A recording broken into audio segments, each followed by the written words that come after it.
CM Revanth Reddy తప్పు చేస్తున్నారా? గతంలో కేసీఆర్ చేసిన తప్పుని మళ్ళీ రేవంత్ రెడ్డి చేస్తున్నారా? మొన్నటి వరకు చేయి సర్కార్ని కూల్చేస్తాం, పేల్చేస్తామనే వాళ్ళనే ఇప్పుడు ఆహ్వానించి మరీ పార్టీ కండువాలు కప్పేస్తున్నారా?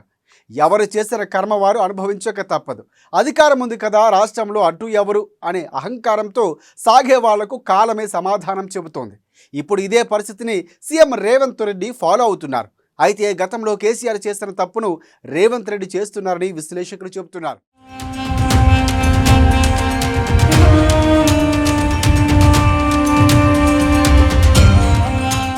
ఆపరేషన్ ఆకర్ష్కి శ్రీకారం చుట్టిన సీఎం రేవంత్ రెడ్డి టీఆర్ఎస్ను బలహీనపరుస్తున్న కాంగ్రెస్ ఓటమి కోరుకున్న వారే జై కాంగ్రెస్ అంటున్నారు. జగిత్యాల్లో అలకపున్న ఎమ్మెల్సీ జీవన్ రెడ్డి మళ్ళీ సంజయ్ని పార్టీలో చేర్చుకోవడంపై ఆగ్రహం. బీఆర్ఎస్ పై ప్రతీకార చర్యకు పాల్పడుతున్న కాంగ్రెస్.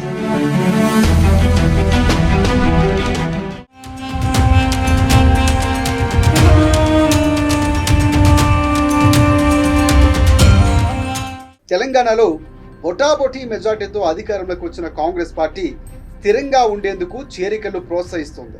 ఆపరేషన్ ఆకర్ష్ పేరుతో విపక్ష బీఆర్ఎస్ ఎమ్మెల్యేలను చేర్చుకుంటోంది.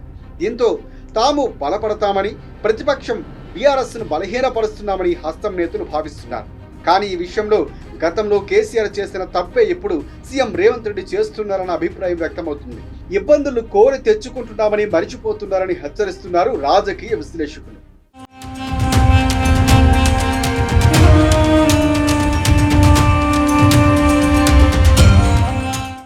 బీఆర్ఎస్ ఎమ్మెల్యేలు చేర్చుకోవడం ద్వారా వారిపై ఎన్నికల్లో పోటీ చేసి ఓడిపోయిన వారిపై ప్రభావం పడుతుంది. ఎమ్మెల్యేల చేరికతో వారి అనుచరులు కూడా అధికార పార్టీలోకి వస్తారు. దీంతో గతంలో కాంగ్రెస్ ఓడిపోవడానికి పనిచేసిన వారే ఇప్పుడు జై కాంగ్రెస్ అనాల్సిన పరిస్థితి. ఇదే సమయంలో మొదటి నుంచి కాంగ్రెస్ లో ఉన్నవారికి, కొత్తగా పార్టీలోకి చేరిన వారి మధ్య పోటీ నెలకొంటుంది. నామినేటెడ్ పదవుల కోసం పోటీ పడతారు. ఇది పాత కొత్త నేతల మధ్య వైరానికి దారితీయడం ఖాయం.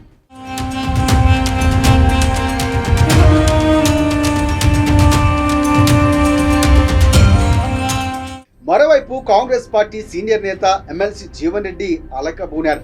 జగిత్యాల ఎమ్మెల్యే సంజయ్ కుమార్ పార్టీలో చేర్చుకోవడంపై ఆగ్రహంగా ఉన్నారాయన. ఆయన చేరికపై పార్టీ అధిష్టానం కనీసం తనకు సమాచారం కూడా ఇవ్వకపోవడంతో అసహనం వ్యక్తం చేశారు జీవన్ రెడ్డి. ఈ నేపథ్యంలో తన ఎమ్మెల్సీ పదవికి రాజీనామా చేసే అవకాశం ఉన్నట్లు కూడా తెలుస్తోంది. కాగా సంజయ్ చేరికపై కాంగ్రెస్ శ్రేణులు కూడా ఆగ్రహంగానే ఉన్నారు. దీంతో జీవన్ రెడ్డి ఇంటికి పార్టీ అధినేతలు దూతలను కూడా పంపించారు.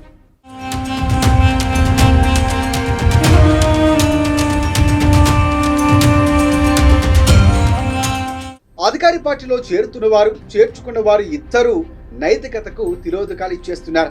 రాజకీయాల్లో ఇప్పుడు ఆ పదవికే స్థానం లేదనే చెబుతున్నారు.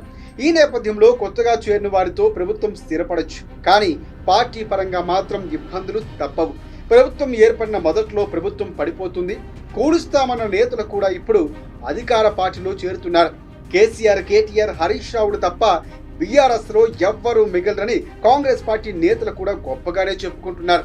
గతంలో ప్రభుత్వాన్ని కూలుస్తామన్నందుకు ప్రతీకారం తీర్చుకుంటున్నట్లుగా చేరికలు కాంగ్రెస్ పార్టీ ప్రోత్సహిస్తోంది.